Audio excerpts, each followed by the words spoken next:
Good evening. Hey, Sue, Christian, Mats, nice to see you. Almost forgot that it's Thursday, yeah. Me too. I thought it was Wednesday today. I was, in my mind, I was convinced it was Wednesday. Hey, Nicole. Yeah, everyone seems to forget. It's the holiday, so like we don't keep track of the day so well. Let's see. Live chat. I can put goal. Oh, okay. There's all these functions that I didn't have before in the chat that are coming up. Did everyone have a good Christmas holiday, I hope? We had it really nice here. Just me, my family, and my mother and my brother. And it was just good food the whole holiday. So we just ate, we ate such good food. Oh my goodness. But the stomach is just, I'm still full. Like I like doing, we call it long cook. Like you have a Le Creuset, you know those Dutch ovens they're called, and you put the meat in and all the vegetables and stuff, and you let it simmer for like half a day, and then it just comes out and it's so nice and soft. Sue, sorry I didn't make Monday. I ended up in hospital. Oh no, I hope it's not too bad, Sue. Sorry to hear that. It's Monday, that's, well, in Sweden that would have been the day before Christmas. I hope it's okay now though. I got something really nice, by the way. As you know, I like these Moomin Troll. This is a Tove Jansson. It's like she's a Finnish-Swedish author, and she has these really nice designs about Moomin Troll, and they're these fairy tale creatures, mythical creatures. They live and they're like have these like nice stories, and they become popular by a brand called Arabia. They make these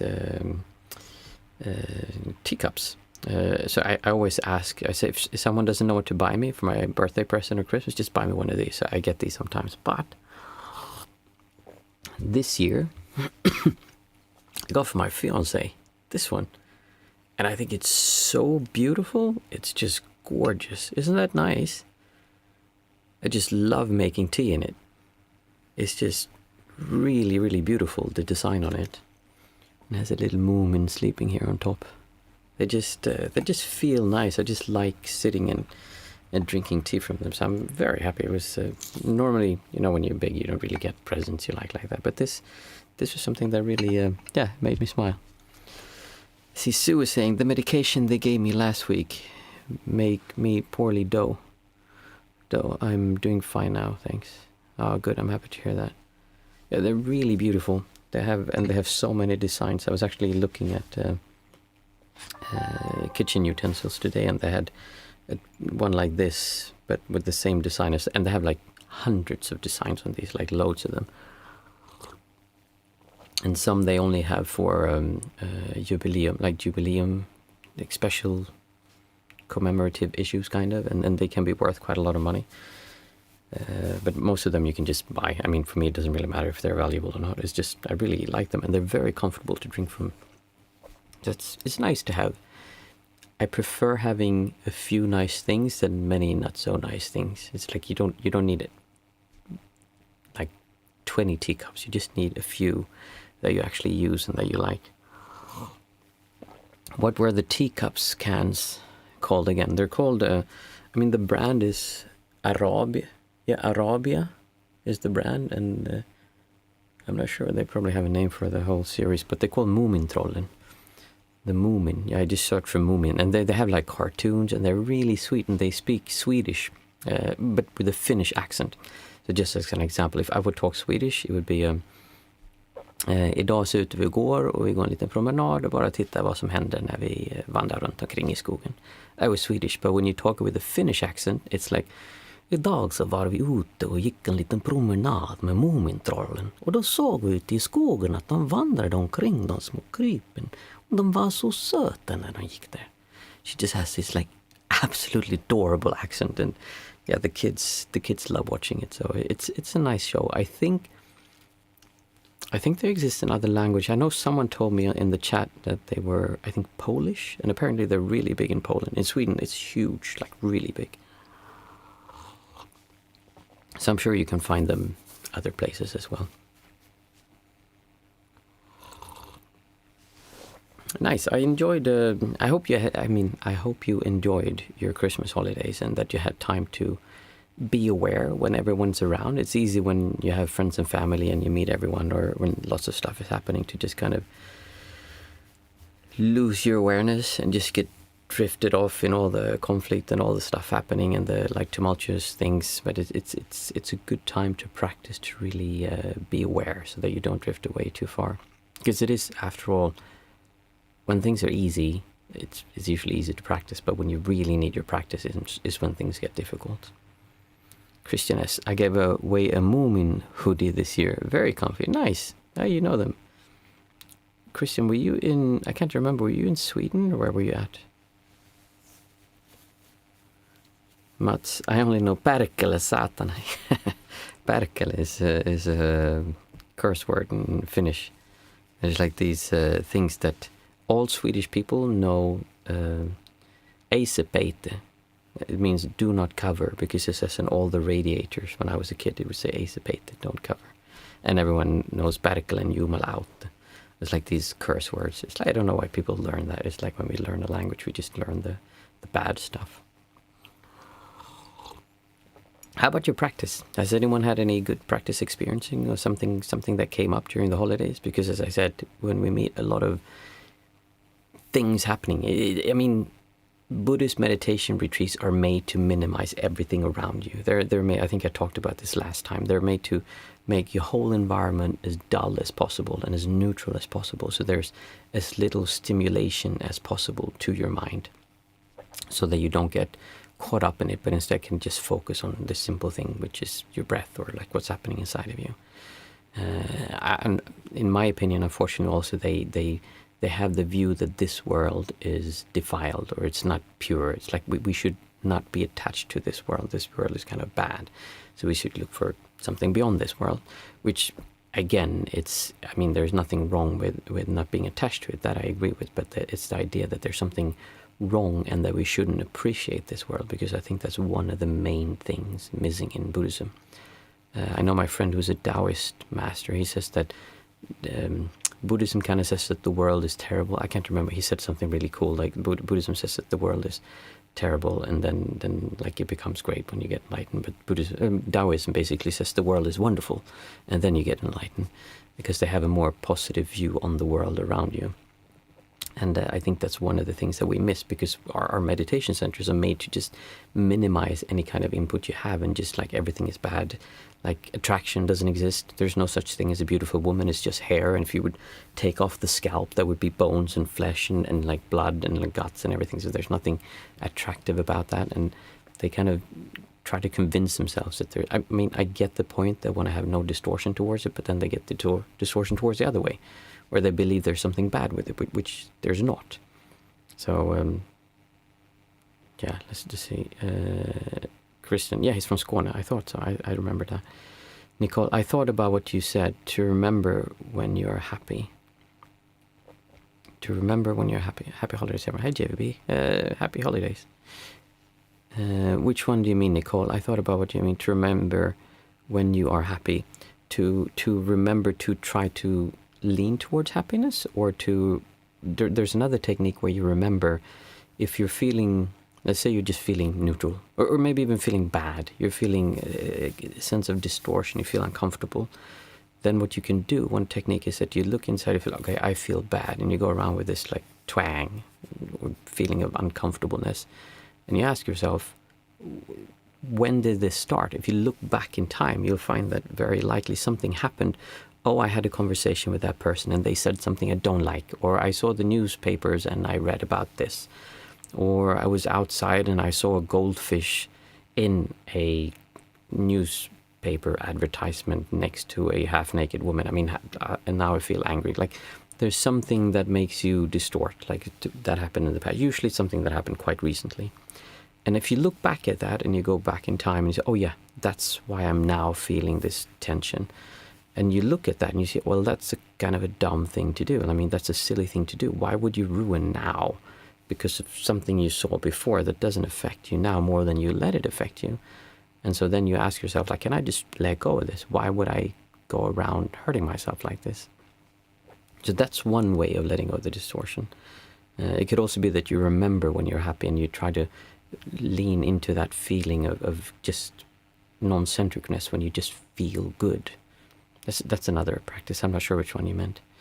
Nicole, to be mindful about when you are happy during Christmas. Oh, yeah. So being aware of what's happening around you and actually enjoying the, I don't want to say the present moment, but your life experience. Mats, I try to be appreciative of life, and so I really notice how negative my family thinks. Constant criticism and gossip, very distorting, but ultimately great practice. That's also a really interesting thing when you start. In Buddhism, there's a lot of teachings about what not to say. Like you shouldn't gossip, you shouldn't talk ill about other people, and you shouldn't spread rumors and things like that. And it's not that in and of itself that is anything bad. It's just that what tends to happen is that we get very negative and we focus on the negative qualities. I don't know if you saw the last video that I made, which was, I changed the names a little bit because I didn't quite get it together, the packaging of that video. But basically what it says is that it's an exercise I do with my fiance. Every evening before we go to bed, we send a text to each other and we write, I appreciate that you. So I write something to her that I appreciate. And it could be, I appreciate that you took out the garbage today. I appreciate that you put my shoes back on the shoe rack because I forgot when I got back in. Just anything that you appreciate with them. And we do that every day, especially when we're, like if we're having a fight or if we're a bit of distortion between us. Because when you focus on something positive, it makes it less easy. It makes it more difficult to kind of be stuck in that feeling of, I don't like this person. I don't like everything they do is bad. Like, no, then you have to look for a memory that is positive. I completely forgot. Oh, yeah. It was Mats. He was talking about how people are negative. So by focusing on things that are positive or appreciating things, I mean, I'm a strong believer in feeling appreciation instead of gratitude, because gratitude is I am grateful for you. Something came to me. Appreciation is simply you appreciate something. You think it's a different feeling to it. And it's not really important what words we use. It's just that we're looking for the feeling behind it. And appreciation works better with non-centricness. Mats, yeah, I really liked that video. I immediately used that technique with a friend who I was arguing with. Worked really well. It is, because it's very disarming when you approach someone who you're having an argument with and say, hey, you know, and because we're fighting, right? Like you and I were having a fight and you're angry with me, I'm angry with you. And then you say, in the middle of that, you just say like, I appreciate that you are so good at drawing. I appreciate that you are just such a nice mother to your kids, whatever they do, like, or a father to your kids. And that just tends to take away this distortion. And when the distortion gets away, then we can really solve problems, which is why I help people with everything from emotional issues, relationship conflicts, or I've helped people who had problems coming up with business plans. And I talked to them for like an hour and a half and they were so like arguing. And then in the end, like, oh, I get it now. Yeah, this is what it is. Like, wow, that's amazing. What do you think about this? Is this the right thing? I'm like, I didn't tell you the right thing to do, but what I did, I helped you release that distortion.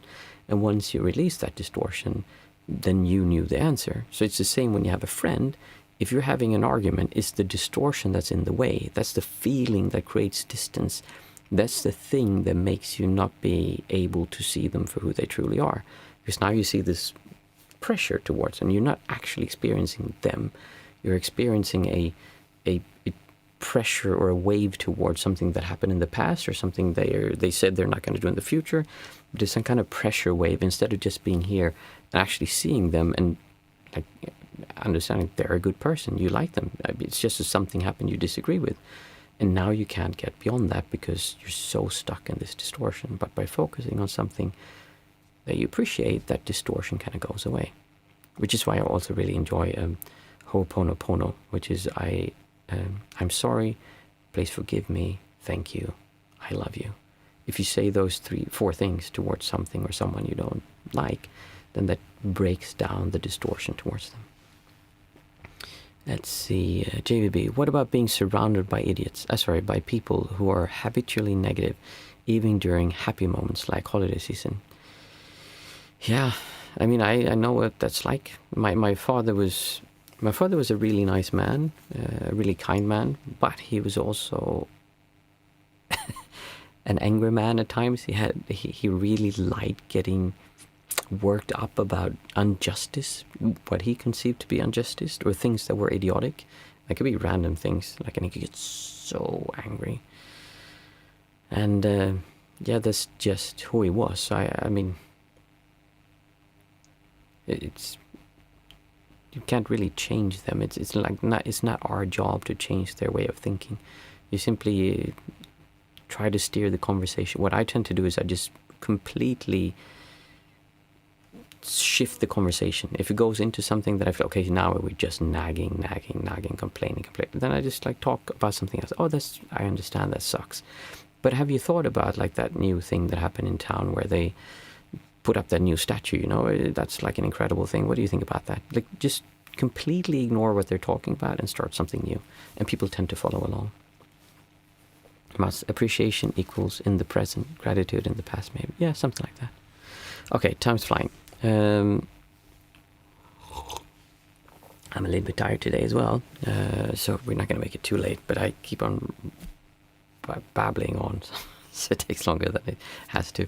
For those of you who are new, what we normally do is we sit and chat for a little while. It's not a satsang, we just have a conversation. After that, we have 20 minutes of sitting. Today's Thursday, so there's no guided meditation. We just sit together. And after that sitting, there's questions and answers if anyone has any questions. But before that, we do the 5, 4, 3, 2, 1 method, which is a method where we focus on 5 things we can see, 4 things we can feel, 3 things we can hear, 2 things that we can smell, and 1 thing that we can taste. And it's all in the spirit of becoming aware of our senses, of what we're actually experiencing, the world around us.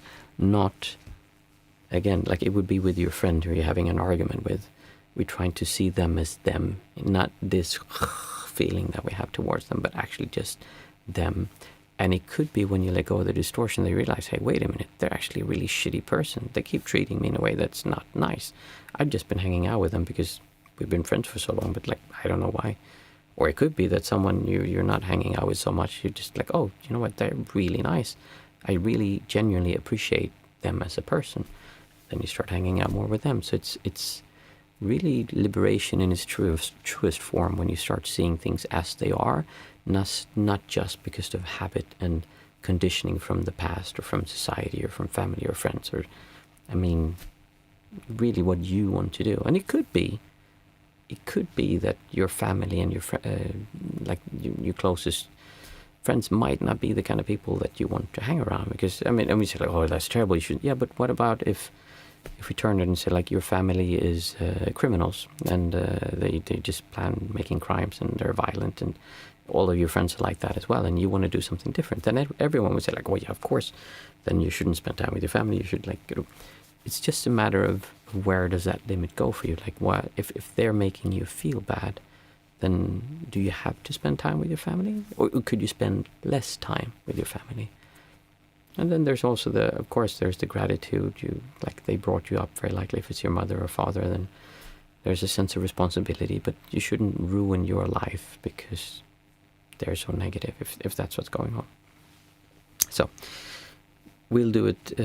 I'll say it out loud, and you can say your own things that you see around me. So I see around me 5 things.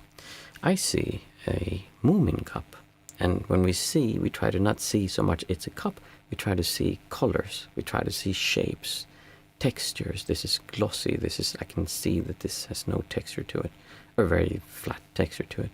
I can see the reflections of the lights, and I can see the shadows coming from, because there's a lamp here that shines, so there's a shadow here. Really looking for the qualities and not the concept of what this is, meaning a cup. I can see a orange light. I can see an electrical outlet.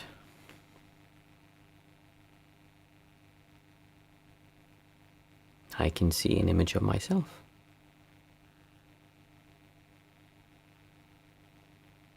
It feels like that headless exercise when you look at yourself in a mirror and you're like, where am I? Kind of, and it feels like you disappear. Interesting exercise, by the way. I can see a fire extinguisher.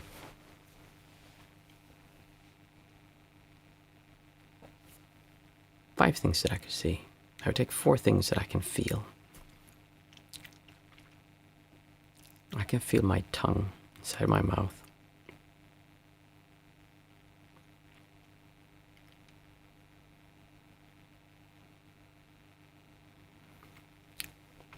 I can feel my glasses, the rim of my glasses.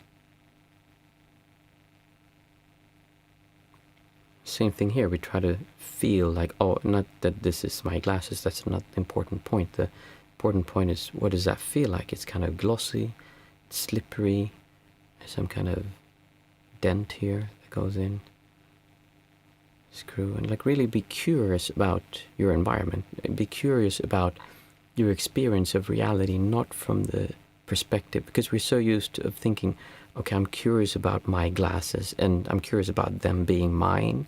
I'm curious about how they look, but instead of approaching the world in who it belongs to, what it is, and all of these things, we don't even need to get into non-duality and duality. Like that's like besides the point. It's just a matter of focusing on our reality from the perspective of our senses, not from the perspective of the sense of a self that's spread out over time. So then this would just be a edge, and I can feel that it's kind of soft. Now I know this is plastic. I can feel that it's hard plastic. I can feel there's some kind of gap here. So we're just being curious and becoming, starting to use our senses. It's basically how kids view the world. They don't know, they don't know that this is a cup. I have no idea what this is, or what it's supposed to be used for. They might take this and start putting sand in it, or they put it on their head, or they might think it's a potty, so they start peeing in it if they're really well potty trained. Or they might just smash it in the floor to see what happens, because I don't know if this is a stone, or like, how would I know? Like, I don't know. They're just experiencing their world through their senses. They don't have the ideas of what this is. And it's not that that's anything wrong with that. It's, in fact, that's something you need to function as a adult human being in the world. I kind of need to understand that this is a cup. So many spiritual practices somehow try to make it into, this is not a cup. It is a cup. It's a cup. I know it's a cup. It's just that I don't have the feeling that it's a cup. That's the problem. You don't need to make yourself lobotomized or dumb and believe that you don't understand what this is. We can all agree upon this is a cup. But that doesn't mean that I have to say cup and then I don't observe. No, I can still see the shapes and figures and like everything is new without the concept or the feeling of this being a cup. But we also need to use the term a cup to talk about this, because I might need to ask you, hey, can you hand me the cup? It would be strange if I said, can you hand me the thing with the really bright reflections and the round? Oh no, I can't send it round either. I might not even be able to say bright. That might be against the rules also. And it has colors on it, and there's some kind of paintings. Could you hand me that thing? And like, what? Now we can just say, hand me the cup. I hope you understand what I'm getting at. Except for that, I said I was going to be short. I'm so bad at being short. I can feel my beard. I need to shave. It's the same there. I can feel my beard, and I can say, oh, you know what? I should shave a little bit because I can feel it getting long. If there would be a feeling of distortion, oh, I need to shave. Oh my goodness, I'm on camera and I have too much beard. Or what would people say when I go outside and I have all this beard and I look so unkept? Then you're having a problem with it again. Like, then it's creating a distortion. But we can still say, oh, I can feel that there's a beard, and I prefer to keep my beard a bit more trimmed. I just don't take the time to do it all the time, which is fine as well. It's really interesting to feel hair. Hair is very interesting to feel. And I can feel the baton for my meditation bell.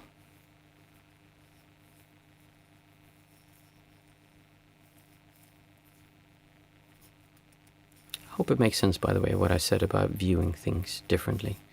It's difficult to get across those kind of messages because it's so easy to try to describe it with the same problem that we had before, which is one of the things that I think a lot of people do. They try to deny reality because in a way that makes sense, but it's all we can agree upon that we're experiencing is what we experience through our senses. It might be that this is an illusion in the Matrix, a dream, a fantasy, a dream within a dream, or just a hallucination, or it might be that this is all there is and there's nothing. It doesn't matter. I mean, it's besides the point. But what we can really say is that we can experience our senses, and like that's kind of what we know. So the next thing we do is we listen and we hear, what can I hear? And same here, we try to listen for nuances in the sounds that we hear. So not just always the first thing we hear, but maybe there's something in the sound or something behind the sound. Maybe there's a small sound in the background somewhere that you can hear.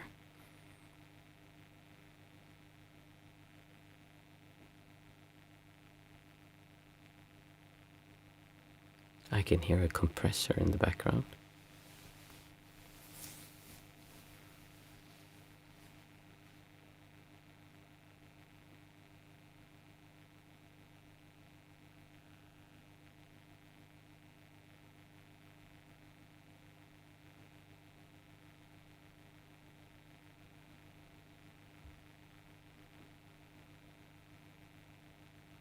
I hear popping in the metal sheets that are around this office.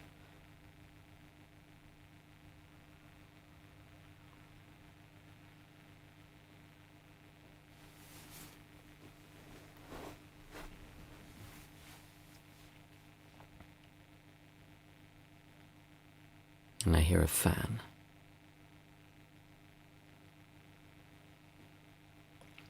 Next we take 5 things that we can, 2 things that we can smell. I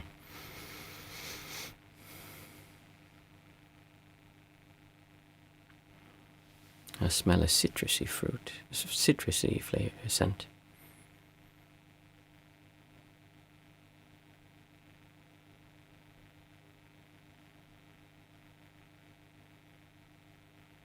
I can smell stuffiness, like clothes inside a closet.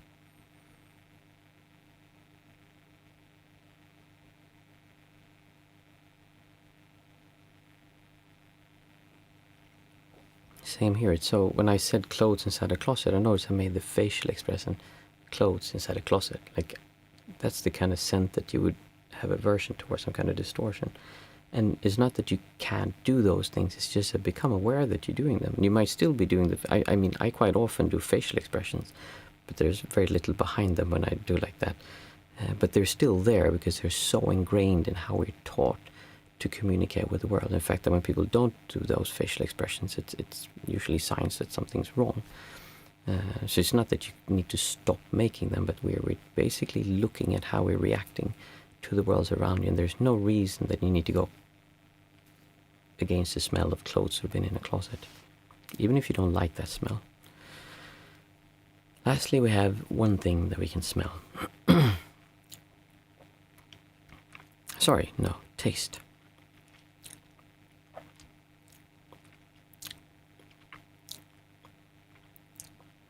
I can taste the chappiness of my lips.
feel free to continue meditating, or if you have any questions, you're welcome to ask them. I also mentioned, for those of you who weren't here last time, I mentioned that I'm currently doing interviews or extra talks with people who are like in the group, because I'm developing the meditation course, and I want to find out why people meditate and what kind of obstacles they have or have faced in the past when they meditate. So I met 2 more people last week, and I think I will do another 2, 3 next week. It's free, it doesn't cost anything. So it's just a chat with me, and we'll just talk about your practice, what's happened before, what kind of obstacles you have. So it'll be like not really like a coaching call, but somewhere in between a coaching call and like an interview from my side, because I really genuinely want to hear what people struggle with, so that I can better develop a course that can help people.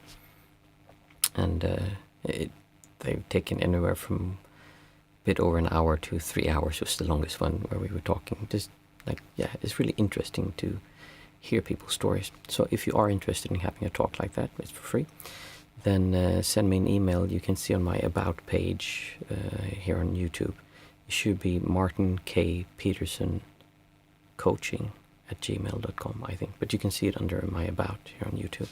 If you're interested, just send me an email. And like I said, I think I will do 2 more next week, if you're interested. Let's see. Sue, I'm happy for you to contact me. Oh, thank you, Sue. I have your email address because you're on the email list. So I will send you an email, and we'll find a time. That'd be fun. Mats, I found out that the main culprit of non-centricness for me are imaginary conversations. Oh, yes. I either replay ones from the past in my mind and analyze them to death, or try to predict future talks. I wasted so much time and energy doing that. Now, this is a really common thing. It reminds me of a Russian man I met one time at it was a Goenka retreat, actually, in Sri Lanka.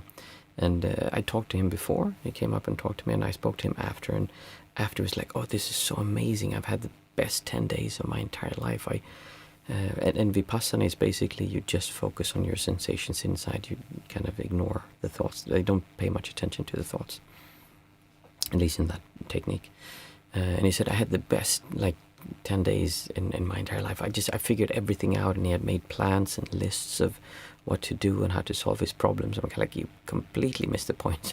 And he'd just been running conversations in his mind about what people said to him and how he's going to face that, what he was going to do, and figuring out solutions and answers. And it's just how we do. It's this sense of self. We need to protect this. We feel that we need to carry on these conversations because it's important what happened before. It's important what's going to be said in the future, in the past. Because they said this to me. I mean, I understand everyone else can maybe say that it's not important, but to me, what happened to me, you don't understand what happened to me, what they did to me, or what they said to me. And we have all these stories. And I'm not saying what people did or said to you is not bad. I mean, it can be terrible. But it still doesn't change the fact that right now they're not saying it to you. Unless they're actually right next to you right now saying it. But then deal with it and talk to them and do that now. But very likely, if you're sitting here meditating, you're not having a conversation with them physically, with them being around you. Of course, there are exceptions to that. So it's just one of those things that the mind tries to assert its dominance of being here and that it's important. And then we can look at that. That's one of the reasons why it's so good when we stop and why it actually feels bad when we start to meditate. Because the inertia, meditation is a lot about inertia and momentum. There's a reason why things change so much when you go on a long retreat. I mean, 10 days, the Goenka retreats, that's not really long, but 3 months. But even 10 days is enough. Just a few days is enough, because when you start calming down the mind and you start focusing, there's this, it's what we do when we come back to the breath. I keep saying this. The only thing you need to do is just keep coming back to the breath, if that's your object of meditation. And by doing that, you change the inertia of your whole distortion system. So by slowing that down, it'll become easier. And in the beginning, this is just a struggle. It hurts. The mind wants to go there because it is so important. And I need to figure this out. And I need to have this conversation. And you can do really, that's the counting and the breath, that's a really good way of breaking that. But it can also be almost physically painful because the self is so strong, it needs to continue. But just becoming aware of it is the first thing. Seeing like, hey, wait a minute, this is a problem. Because most people don't see it as a problem. It's just normal. Of course I carry on conversations in my mind. That's why I come up with the best ideas. And you see this is a good thing to do almost. And it is a bit like that. There's the 4 quadrants of knowledge, whatever it's called. It's like first you're unknowingly unknowing, and then you're unknowingly bad, and then you're knowingly bad, because now all of a sudden you know how bad you are at doing something. And then you're knowingly good. You understand that you're good at something. And then the last part is that you're unknowingly good. You don't understand that you're good at it. It's just natural. It's not something that takes effort from you. It's a bit like that. And the first part is you have no idea this is a problem. Much of what we do here, and much of what I do when I talk to people, is make them say, hey, wait a minute. There's a problem with how we approach life, like how society tells us to live life, and how we believe life is supposed to be. There's a huge problem with that, and it's not making us happy. Everyone tells us we should do all these things and have all these things and focus on how many likes we get on Facebook, or Facebook is probably for old people now, but you get what I'm saying. Like we have these ideas that we believe we need to do. So breaking that is the first step, and that can be painful. Let's see. Sue, I used to do that years ago. It was exhausting. Yeah, it can be, and it's...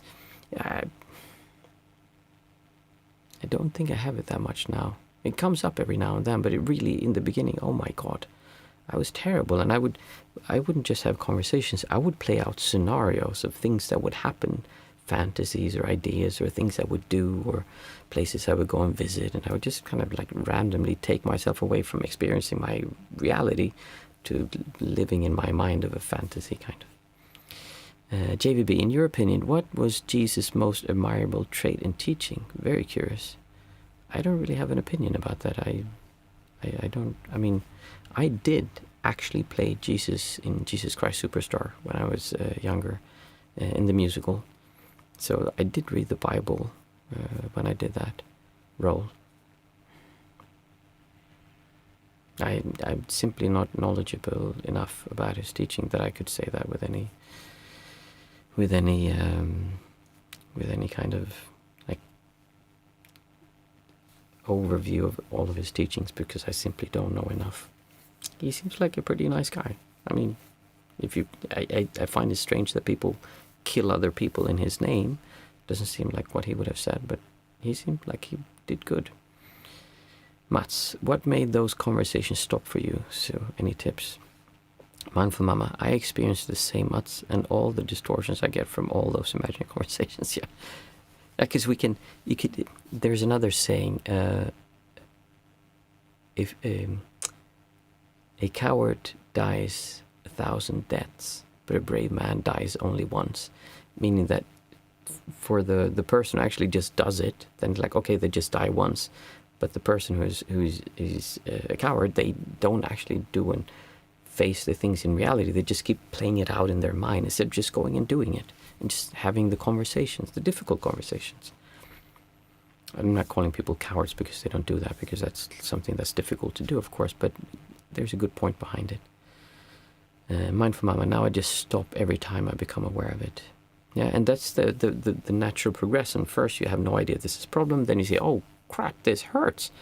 I can't do anything about it, but just by observing it, you eventually will start slowing it down. And it's a change, understanding that this is a problem. That's like the first step. But then after a while, it will just get easier. For some people, I don't actually know how many years, but it's not something you're going to get over in like a few weeks or months, very likely. Because imagine how, if you're 30 years old or 40 or 50 or 60 or 70, you've been doing this your entire life. It's not like you're like, oh, I get it. Like, this is dumb. Yeah, I'm just going to stop doing that now. No, you have the inertia from 30 years or 40 years that is pushing forward this momentum. And some people have it more than others, so they're going to have more of an issue to slow that down. But some of the worst insults were given to me in my imaginary conversation. I can imagine. I had that so much. I remember I was at a center one time where I disagreed with the meditation teacher, what he was doing. And I played out all these conversations I was going to have with him and how amazing it was going to be.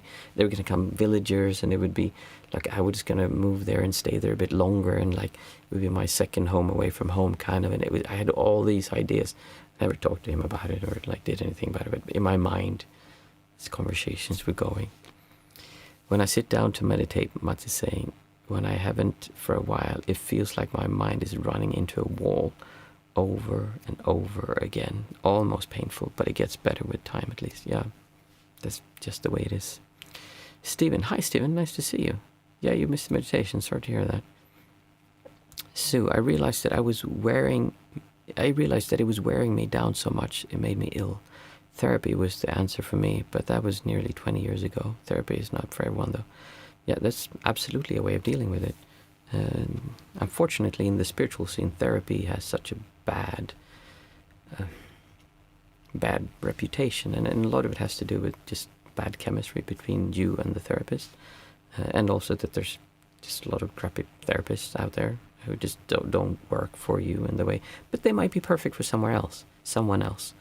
But it really is a matter of if you try many different ones, you will find someone who is good. I work with people who are therapists, psychiatrists, and I have friends, quite a few, close friends who are, and I can tell you that there's a huge gamut, that the difference between them is remarkable. There's some that are really intelligent and are good at studying. You have to have very high grades to become a psychiatrist in Sweden. And they might be really smart and know all the texts and understand like the concepts of how things are. And then there are some people who really feel other people, who can just understand emotions. They have empathy. They see their suffering and really understand what's going on just intuitively. There's also another, like usually they have that, and then they can have another, which is that they just really want the best for other people. I'm actually going before New Year, we're going to visit one of my really close friend who is a psychiatrist, I have never met anyone who is so genuinely caring about other people. She just wants everyone to feel good, and not in a bad way, like, oh, I'm afraid people are not going to feel. No, she really genuinely wants to help as many people as she can, and I think if more people were like that, people would have a different belief about therapy. Let's see. Stephen, what do you think about music? Is there music you shouldn't listen to, like rock and hip-hop? I mean, I think it's more the feeling you get from when you listen to it. There's a lot of music today that I'm like, what are they saying? I listened to like 80s music when it was love and everything was kind of cozy and it was very innocent. And then it just got worse and worse, and now it's... yeah. Some texts are, if you listen to what people sing, it's kind of like, is this what you would want your life to be like? I also find it, some music is very hard and very violent. And maybe that's a way for people to get, and I know people who are very calm, but still like to have that violent music. I don't quite understand it. I just don't have that part in me. But for them, it might be a way to get that out so that it's not an issue for them. So, yeah, as long as it makes you feel, I mean, all of my practice leans towards making you feel towards being in a good mood, towards non-centricness. And so if listening to music makes you feel more hatred, more anger, more division, more ill will towards others, then it's probably something you should listen to. But except for that, I mean, whatever you like listening to. JVB, or if I may ask another way, how did spiritual teachers you have met view Jesus, if he was mentioned at all? No, it was not really. You have to understand also, JVB, this is the kind of thing that many people are interested in. I did not become a monk because of philosophy or what do you call that? Theism? No. the study of scriptures, kind of, that never really interested me. In the beginning, I just wanted to learn some because I thought I was supposed to, but it was always about meditating for me, about going inwards and experiencing things. I always had the belief that whatever the Buddhist texts say, I should be able to experience exactly the same thing myself. If not, then I'm just making myself feel something that's not there. It should be in here already. It's not like I should gain some kind of wisdom from a super special text and then, whoa, like this changes my constitution of my mind alchemy kind of. No, it should be something that I observe and I look for things, and then it should change, and it should be a permanent change. It shouldn't be a change that's just there because I am forcing myself to do what I believe I am supposed to do to be enlightened. No, it should be something that really takes away the distortion. So with the mind running, after a while that's just stopped. I still have it, but it's much, much less. It's just not a problem to the degree that it was before. There are some huge difference in my perception, how I don't feel like vision is coming from here going there. It's more like everything's just kind of smeared out on my eye, and then the depth of field is kind of gone, so I don't feel distance, and that can kind of go from being like very close to just completely disappearing when I'm in really strong non-centric states. So there are some things that change no matter what I do. It's still there.